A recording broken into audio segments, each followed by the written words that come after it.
Bienvenue au fond de l'espace multimédia Gantner. Aujourd'hui, on va parler de quelque chose qui est un petit peu moins connu dans nos murs, mais c'est pourtant une réalité. Il est possible de venir lire des revues. Alors certes, elles sont consultables sur place et on ne peut pas les emprunter pour les avoir chez soi à la maison, mais on a à l'espace multimédia Gantner un choix de revues assez pointu, comme une part de l'ensemble de notre fonds, et je voulais mettre la lumière dessus aujourd'hui. On va commencer avec le magazine Inter. Vous voyez une bonne petite Bible que je vous présente ici, qui est un magazine qui est créé en 1978 et qui paraît 3 fois par an. C'est un magazine qui traite d'art actuel, de performance, d'installation, de poésie, de multimédia, et puis qui aime bien réfléchir sur les rapports entre art et société, art et culture, art et politique, art et éthique notamment. Alors c'est un magazine québécois, francophone donc, avec de temps en temps des contributions dans d'autres langues comme l'anglais ou l'espagnol. Et on peut y lire à l'intérieur des articles évidemment sur l'art, mais également des essais, des critiques approfondies, des dossiers, des reportages, et puis nombre de chroniques sur l'actualité.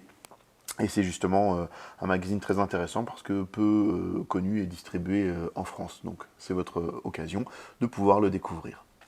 On continue avec un autre magazine qui, lui, est déjà un petit peu plus établi dans le monde de l'art, notamment en France. Il s'agit de Art Press. C'est un mensuel qui existe depuis 1972 et dont la rédactrice en chef est Catherine Millet.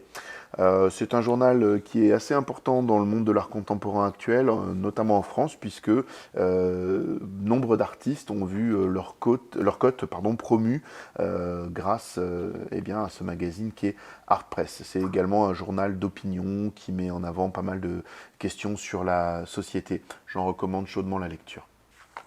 On continue toujours dans l'art avec le magazine un petit peu destroy, un petit peu particulier, très underground, qui est revu et corrigé, fondé en 1989. Il paraît 4 numéros par an et c'est un magazine qui est à l'initiative d'un artiste qu'on connaît sous le nom de Jérôme Nottinger, qui va intervenir ici dans les murs de l'espace multimédia Gantner le 27 février dans le cadre bien d'une sorte d'apéro découverte de vin nature accompagné de musique expérimentale et électronique. Donc c'est un magazine qui pour le coup, vu qu'il est tenu par un musicien, est pas mal orienté sur la musique, donc l'improvisation, la musique expérimentale ou écrite, la musique électroacoustique, la radiophonie, les installations sonores, et également un peu de cinéma expérimental, de danse et de poésie sonore. Et enfin, on va terminer avec un magazine local qui s'appelle En Direct et qui existe depuis 1987.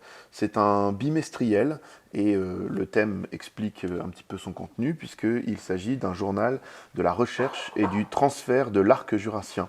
En effet, il est édité par l'Université de Franche-Comté, l'Université de technologie de Belfort-Montbéliard, avec l'École nationale supérieure de mécanique et des microtechniques, l'Université de Neuchâtel, la Haute École Arc à Neuchâtel et l'Établissement français du sang de Bourgogne-Franche-Comté.